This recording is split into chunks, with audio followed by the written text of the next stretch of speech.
you ask me my perspective, I would have done differently. I would have gone for sportsman's spirit. I don't know, to be honest. Like I thought, like Miraz was just a natural instinct.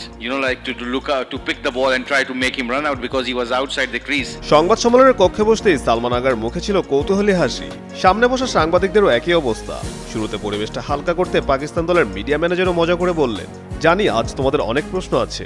কারণটা অবশ্য পরিষ্কার, সিরিজের দ্বিতীয় ওয়ানডেতে পাকিস্তান 128 রানের বড় জয় পেলেও আলোচনার কেন্দ্রবিন্দুতে ছিল সালমান আগার সে বিতর্কিত রান আউট। সংবাদ সম্মেলনে প্রায় সব প্রশ্নই ঘুরে ফিরে আসে এই ঘটনাকে ঘিরে।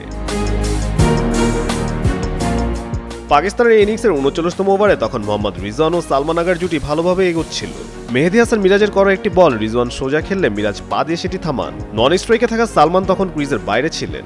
মিরাজ দ্রুত বল তুলে আন্ডারআর্ম থ্রোতে স্টাম্প ভেঙে দেন। তৃতীয় আম্পায়ার কুমার ধর্মাসিনা রিপ্লে দেখে আউট দেন সালমানকে। স্বাভাবিকভাবে সিদ্ধান্তে অসন্তুষ্ট হয়ে মাঠেই ক্ষোভ দেখান সালমান। পরে সংবাদ সম্মেলনে তিনি বলেন, এমন পরিস্থিতিতে পাকিস্তান হলে হয়তো স্পোর্টসম্যানশিপের দিকটাই আগে ভাবত।